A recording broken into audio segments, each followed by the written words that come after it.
Alors en manchette aujourd'hui, pas d'élection partielle dans les municipalités de la région à court terme et rencontre avec Frédéric Bastien, candidat à la chefferie du PQ.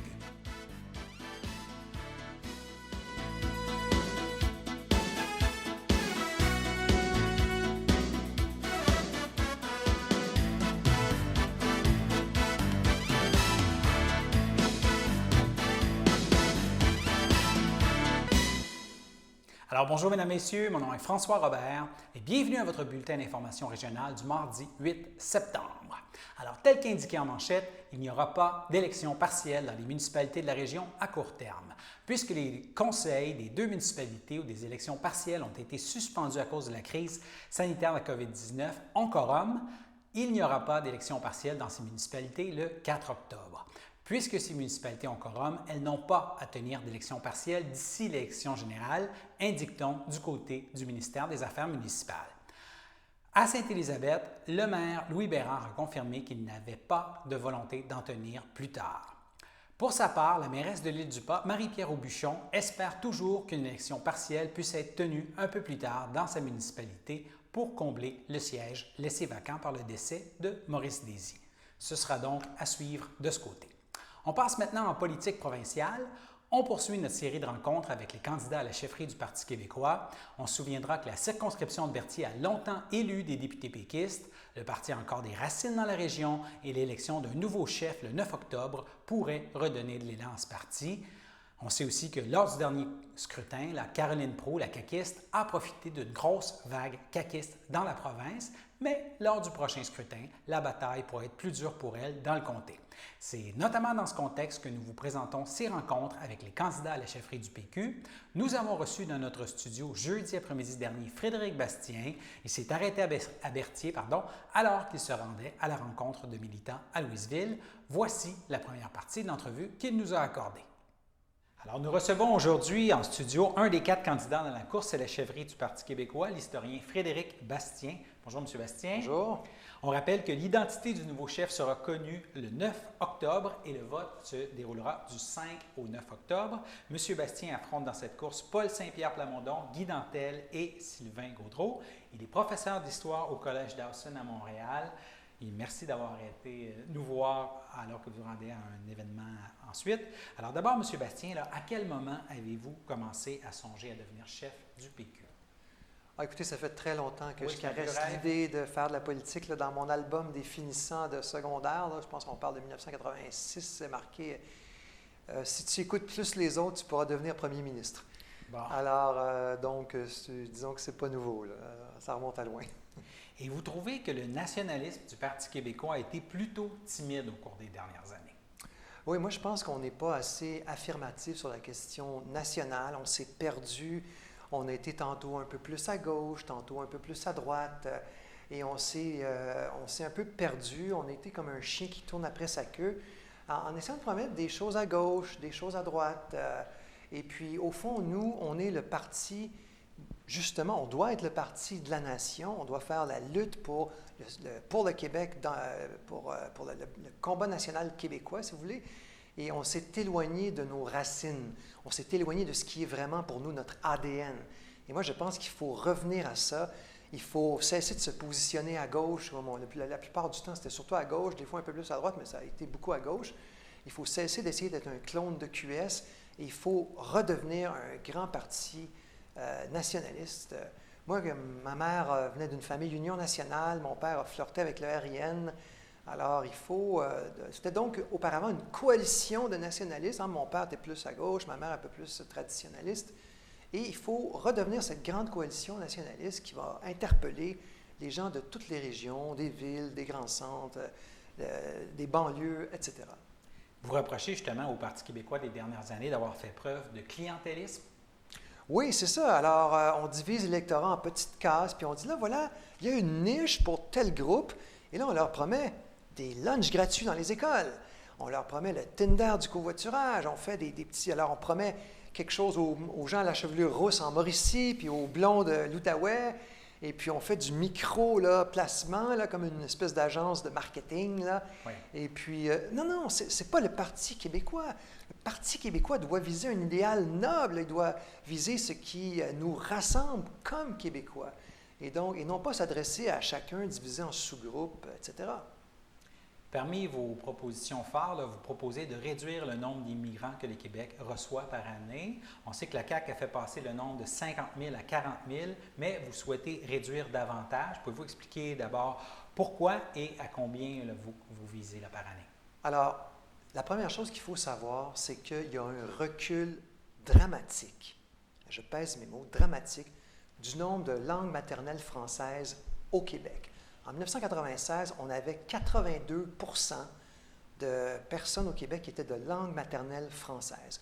Aujourd'hui, on est à 78 %. C'est un des plus bas niveaux qu'on n'a jamais atteint. C'est pour remonter au 19e siècle, pour remonter à un moment où il y avait si peu de langue maternelle française au Québec. Et l'immigration, l'immigration est un facteur crucial dans cette dynamique. Pourquoi est-ce qu'il y a moins de gens de langue maternelle française? Parce qu'on reçoit énormément d'immigrants. Alors, en proportion, à l'époque des libéraux, du moins, on recevait presque 2,5 fois plus d'immigrants que la France par habitant et 2 fois plus d'immigrants par habitant que les États-Unis. Alors, la question, c'est est-ce que notre capacité d'immigration est 2 fois plus grande que celle des États-Unis? Est-elle 2,5 fois plus grande que celle de la France, alors que nous formons 2 % de la population en Amérique du Nord et nous sommes une province? Alors évidemment, ben non, je veux dire, on est bien au-delà de notre capacité d'immigration. Et donc, il faut baisser les seuils, et moi je propose de revenir à ce qui étaient nos seuils d'immigration à l'époque de M. Parizeau, de M. Bouchard, soit entre 25 et 30 000, et de faire une meilleure sélection des immigrants. On doit avoir des immigrants qui parlent déjà français, parce que la francisation des immigrants adultes... Uniquement? Les immigrants doivent déjà parler français. Les immigrants doivent être éduqués, parce que des immigrants éduqués, ce sont des gens qui partagent, en général, nos valeurs, notamment nos valeurs laïques. Et donc ça, c'est le bon créneau d'immigration pour nous, et le but, ça doit être tout simplement de renforcer le fait français, renforcer notre identité. Et dernière chose là-dessus, moi j'ai dit que je voulais forcer une négociation constitutionnelle avec les fédéraux, notamment pour obtenir plus de pouvoir en immigration, parce que bon an, mal an, il y a 20 000 immigrants qui rentrent au Québec par la filière fédérale. Alors nous, on contrôle à peu près un peu plus que la moitié des immigrants qui rentrent au Québec. Alors moi, je veux qu'on fasse la bataille pour rapatrier des pouvoirs dans ce domaine-là. Et justement, vous avez une stratégie bien précise là, pour forcer des négociations. Là. Voilà, alors on a le pouvoir de forcer des négociations constitutionnelles avec le fédéral et les autres provinces. La seule chose dont on a besoin, c'est d'une majorité à l'Assemblée nationale. Donc il suffirait qu'on ait une majorité qui vote en faveur de ça.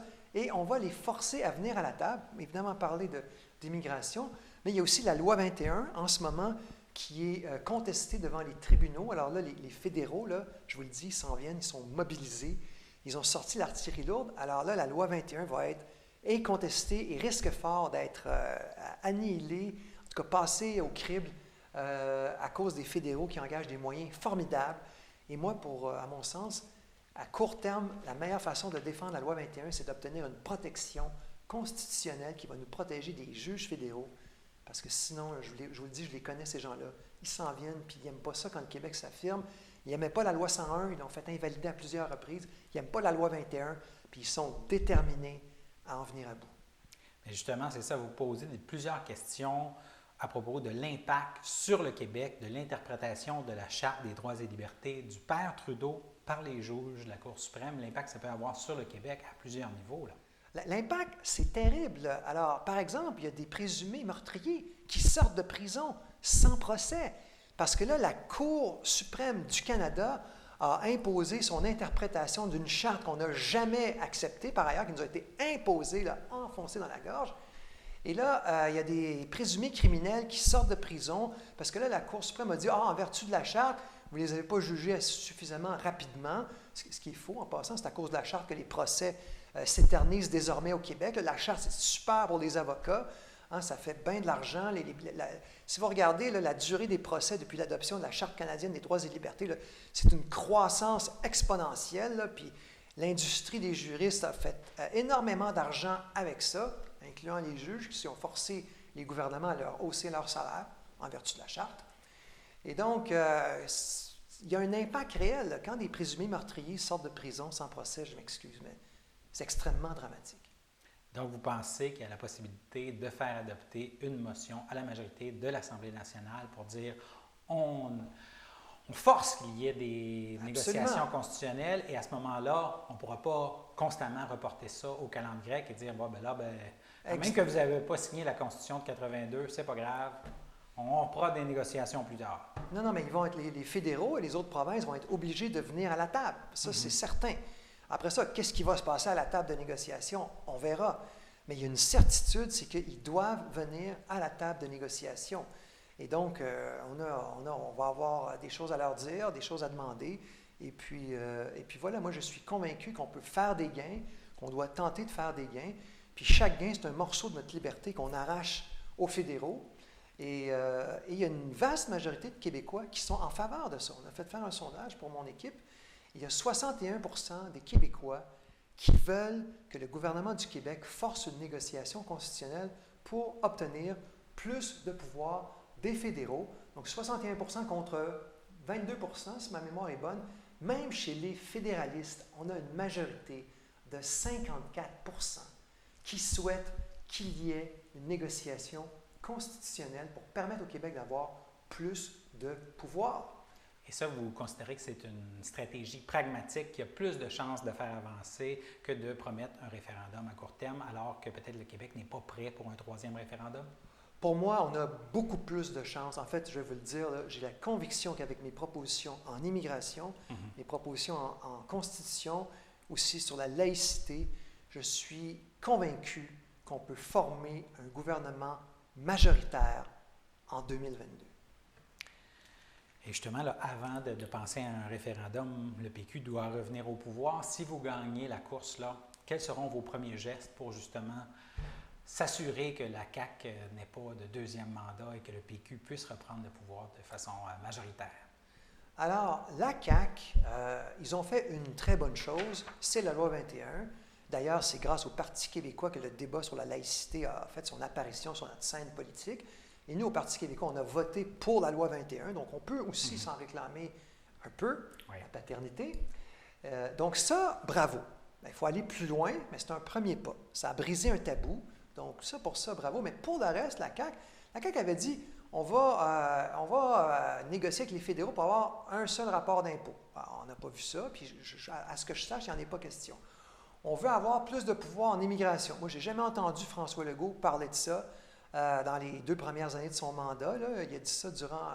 Vous savez, durant l'élection, François Legault, il a fait une espèce de comment dirais-je, une danse folklorique que tout candidat à une élection pour être premier ministre au Québec doit faire, c'est-à-dire montrer qu'il va se tenir debout devant Ottawa. Alors là, il s'est gonflé à l'hélium, tout ça, puis là, il a dit « Ah, je vais demander ça, je vais demander ça, puis je vais demander ça. » Puis dès que l'élection est finie, là, on n'en parle même plus. Alors, c'est rendu comme une danse folklorique, là, « Ah oui, hein. Puis, je veux dire, c'est une espèce de... Les fédéraux savent que c'est du folklore. Ça ne va pas être suivi d'effet. C'est purement pour la galerie. C'est ça. C'est du... Le nationalisme de la CAQ, pour vous, c'est un nationalisme, somme toute, de façade? Pour moi, le nationalisme de la CAQ, à part pour la loi 21, c'est un nationalisme de façade. Et M. Legault, sur la question du statut politique du Québec dans le Canada, il a épousé toutes les positions. Quand il était au PQ, c'était le plus pressé de la gang. Après ça, il a dit qu'il ne faut plus jamais parler de la Constitution, de ci, de ça. Là, après ça, il a fait un espèce de nouveau virage. Il a dit, bon, OK, un petit peu. Et puis, en 2018, durant l'élection, il a dit, on ne fera plus jamais de référendum sur la souveraineté, c'est terminé, ad vitam aeternam. Même Robert Bourassa ne disait pas cela. M. Bourassa disait, il faut garder cette carte-là dans notre manche.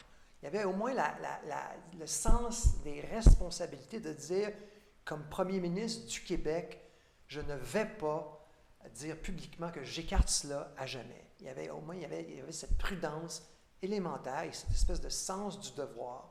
Donc, au moins, il se gardait là-dessus, je dirais, une petite gêne. Alors, nous vous présenterons la suite de l'entrevue avec M. Bastien au cours des prochains jours. Mais pour l'instant, si on regarde un peu le nouveau portrait de la situation pandémique pour l'ensemble du Québec, à l'échelle provinciale, la santé publique rapporte 5 770 décès reliés à la COVID-19 depuis le début de la crise. La santé publique signale 163 nouveaux cas aujourd'hui et en ce moment au Québec, il y aurait 105 personnes hospitalisées en raison du coronavirus et de ce nombre, 15 se retrouvent aux soins intensifs. La région de la Naudière compte maintenant 4 909 tests positifs à la COVID-19 depuis le début de la crise. Si on regarde un peu la répartition des cas actifs dans la Naudière, la MRC d'Autrey aurait 13 cas, donc des cas considérés comme actifs, des personnes qui ne sont pas décédées et sont toujours malades, ce qui place désormais la MRC d'Autrey au 4e rang dans la Naudière en termes de cas actifs. Par comparaison, la MRC de Joliette en a 39, celle des Moulins 31, l'Assomption 26, Matawini 7 et Montcalm 5. Et les secteurs les plus à surveiller près de Berthier en ce moment sont Saint-Charles-Borromée qui compte entre 11 et 20 cas et Joliette qui en aurait entre 6 et 10 des cas actifs, bien sûr, selon les données rendues publiques par le Centre de santé de la Naudière. Et pour les gens qui voudraient aller se faire tester, sachez que la clinique de dépistage mobile sans rendez-vous sera dans la municipalité de Saint-Félix-de-Valois demain, le 9 septembre, de 10h30 à midi, avec une petite pause pour le dîner et ensuite, ça se poursuit de 12h45 à 16h. Elle sera dans le stationnement du centre Pierre Delcourt au 4999 rue Coutu à Saint-Félix-de-Valois. Vous pouvez donc vous y présenter avec votre carte d'assurance maladie et votre masque. Cela dit, nous passons maintenant à notre première pause. Madame Christine. Présente. Madame Lynn. Présente. Madame Julie. Présente. Madame Isabelle. Présente. Monsieur Évariste. Présent. Madame Karine. Présente. Monsieur Redouane. Présent. Une belle carrière vous attend dans le monde de l'éducation. Répondez Présent.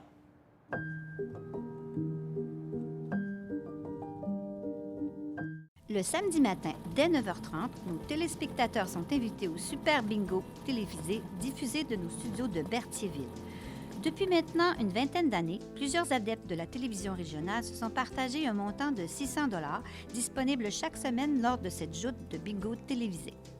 Un animateur et 3 bénévoles se succèdent à la caméra dans le but de vous faire passer une petite heure agréable et payante le samedi matin.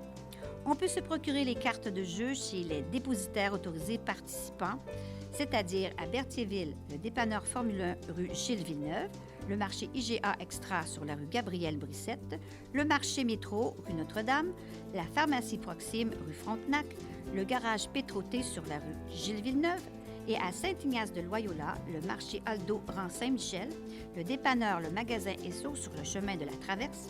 C'est un rendez-vous tous les samedis matins à 9h30 sur les ondes de CTRB, votre télévision régionale et communautaire.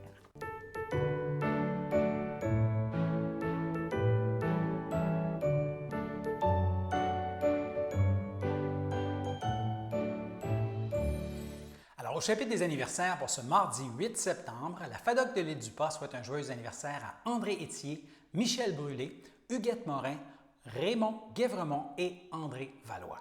Alors, c'était les anniversaires du jour pour aujourd'hui. Et dans la rubrique des anniversaires du jour, nous soulignons souvent des anniversaires de membres de la FADOC de l'île du Pas et la semaine dernière, nous avons présenté une entrevue avec leur présidente Diane Bonin. On vous rappelle que leurs activités reprennent demain, le 9 septembre, à compter de 13h30, suivi en soirée des cours de danse à compter de 17h45. Vous pouvez retrouver plus de détails sur la page YouTube de CTRB, alors que l'entrevue complète est diffusée dans notre bulletin du 2 septembre. Et vous pouvez aussi téléphoner à la présidente du club pour plus d'informations, Diane Bonin, au 450-836-6587. Je redonne le numéro de téléphone, 450-836-6587. Vendredi dernier, on vous en parlait, là c'était la fin de saison pour le marché fermier de Saint-Norbert. Les organisateurs dressent un bilan très positif. Ce fut un été bien au-delà de nos espérances. Malgré l'incertitude entourant la crise sanitaire que nous traversons, le marché fermier a pu offrir aux gens d'ici, aux nombreux visiteurs, le meilleur de notre terroir dans une atmosphère des plus agréables. C'est un succès sur toute la ligne, a indiqué la coordonnatrice Hélène Blondin par voie de communiqué. Et en 5 années d'existence, l'été 2020 aura sans aucun doute été notre saison avec le plus grand achalandage. Tout près de 2000 consommateurs avertis sont venus nous visiter, poursuit Mme Blondin. Et elle ajoute aussi que non seulement nous avons doublé notre nombre de visiteurs par rapport à l'an dernier, mais en plus, l'ensemble de nos kiosques a trouvé preneur. Nous avons même dû refuser des exposants. Alors, avec un tel succès, il serait bien difficile de ne pas revenir en force l'été prochain, lance Mme Hélène Blondin, qui, on le rappelle, est la coordonnatrice du marché fermier de Saint-Norbert. On se déplace maintenant à Saint-Ignace de Loyola. On vous rappelle qu'il y aura des travaux en septembre et octobre dans le rang Saint-Isidore. Seuls les résidents du secteur auront accès. Il y a un détour avec signalisation qui sera aménagé. De même, sur le chemin de la traverse, où des travaux auront lieu aussi en septembre et octobre. Et bien sûr, vous devrez aussi surveiller la signalisation. Cela dit, il y a une légère modification qui sera apportée au rôle d'évaluation de la municipalité de Saint-Ignace de Loyola. Les précisions à ce sujet du maire Jean-Luc Barthes au moment de présenter la motion au Conseil des Le rôle d'évaluation. Ce qu'on veut faire changer dans notre évaluation, c'est sur recommandation de M. Blanc qui travaille pour l'évaluation, qui travaille là-dessus, c'est que présentement, il y a des chalets. Là, la taxation se fait, c'est qu'il y a des chalets. La personne a son chalet, mais le fontaine ne lui appartient pas. Donc, lui, il nous a dit que pour protéger la municipalité, les comptes de taxes, ils devraient être envoyés aux propriétaires du terrain. Mais on va le faire, mais la manière qu'il nous a dit, parce qu'il y a des terres, il y en a qui ont 5 chalets sur leur terre. Donc, nous autres, on va envoyer les comptes aux propriétaires du terrain, mais ça va être écrit aux soins de chaque propriétaire. On va envoyer ça à son compte. Donc, ça va être au propriétaire du terrain d'aller distribuer ses comptes de taxes aux personnes qui ont sur ce terrain. Donc, ça me prendrait un proposeur, M. Pierre-Luc Gertin, M. Louis-Charles Gertin, à ma droite, à ma gauche. D'accord. Alors, judiciaire maintenant, il faut toujours rester prudent sur l'autoroute car on ne sait jamais qui l'on suit ou qui nous suit. Le 6 septembre, vers 22 h, les policiers ont reçu des appels des citoyens concernant un VUS qui circulait croche de façon erratique et qui ralentissait sur l'autoroute 40S dans le secteur de Repentigny. Un peu plus tard, le même véhicule s'est immobilisé dans la voie de gauche de l'autoroute 40Est au kilomètre 122, ça c'est à Lavaltrie, et a commencé à reculer avant de continuer sa route en sens inverse sur l'autoroute. Alors les policiers de la SQ ont intercepté le véhicule. La conductrice, une femme de 62 ans de Saint-Léonard, a été arrêtée pour conduite avec capacité affaiblie par l'alcool. Son permis de conduire a été suspendu pour 90 jours et son véhicule saisi pour 30 jours. Elle a ensuite été libérée en attendant la suite des procédures judiciaires. Cela dit, nous passons maintenant à notre seconde pause. Madame Christine, Présente. Madame Lynn, Présente. Madame Julie, Présente. Madame Isabelle, Présente. Monsieur Évariste, Présent. Madame Karine, Présente. Monsieur Redouane. Présent. Une belle carrière vous attend dans le monde de l'éducation. Répondez Présent.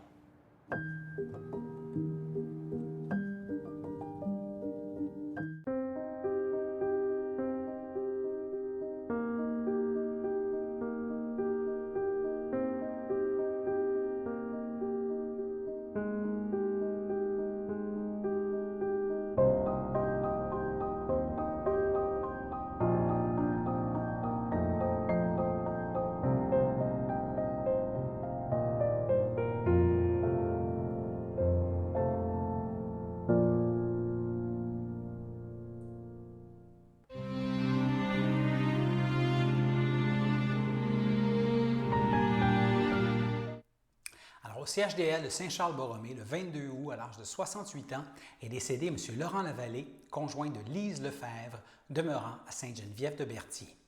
Lui a précédé son frère Régent et sa sœur Marie-Paul. Il laisse dans le deuil, outre sa conjointe, ses enfants, Pascal et son conjoint Manon Baudouin, Nicolas et sa conjointe Catherine Chenevert, Sébastien et sa conjointe Léla Bassumoglu, de même que ses petits-enfants Colin, Flavie, Priscilla, Tiffany et Camille.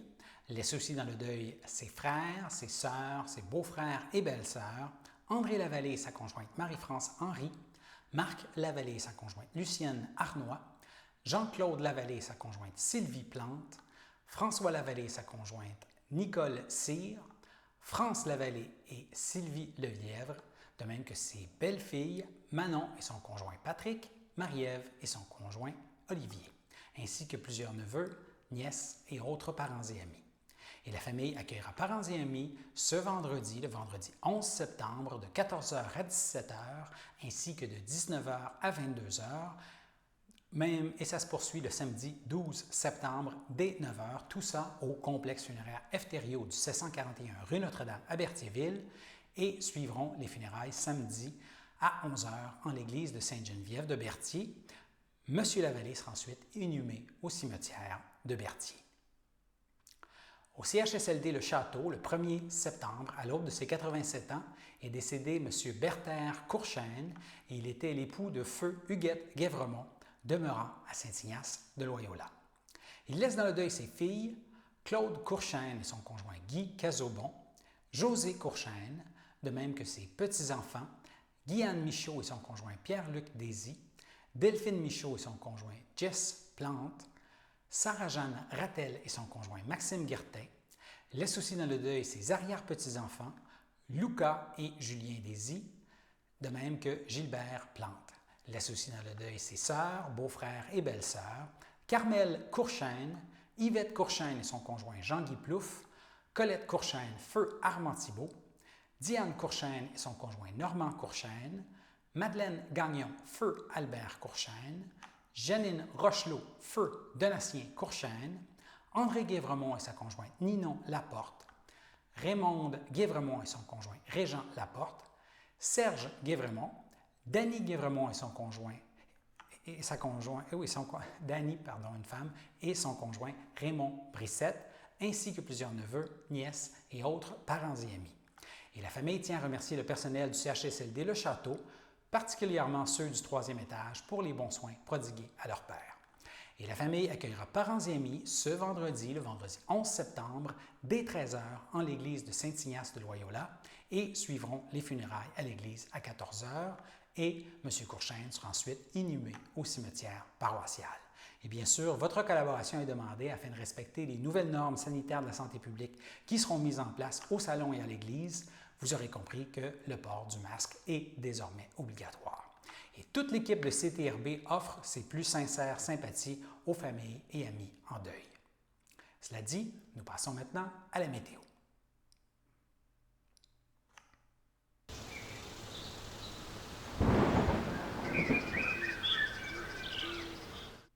Alors, mardi soir, ce sera nuageux avec 70 % de probabilité d'averse et une température prévue de 17 degrés. Dans la nuit de mardi à mercredi, de nouveau 70 % de probabilité d'averse et la température descendra à 14 degrés Celsius. Mercredi matin, encore nuageux avec des averses et ça demeure frais avec à peine 15 degrés Celsius. Mercredi après-midi, les nuages et les averses continuent de dominer le ciel de Berthier et la température grimpera à 18 degrés. Mercredi soir, encore un peu de pluie avec une température de 15 degrés Celsius. Alors voilà, c'était vos informations sur les ondes de CTRB. Revenez-nous demain pour un autre bulletin d'information régionale. Et encore une fois, un très gros merci de continuer de nous suivre.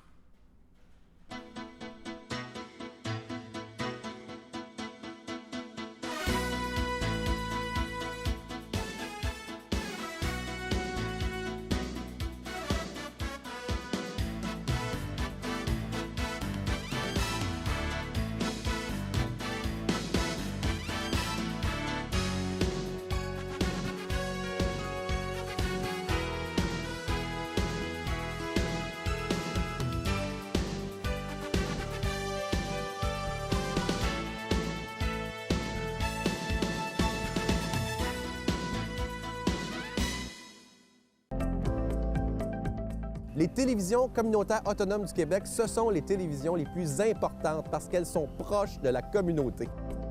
On veut encourager des gens qui parlent de ce qui nous intéresse, mais aussi qui participent au développement local. Mais c'est fini le temps là, où on allait lire une affaire qui a été écrite avant hier au bout du monde. Non! Tu veux savoir ce qui se passe chez vous? Bien, ma télé préférée, c'est la télé autonome communautaire. C'est ici que ça se passe.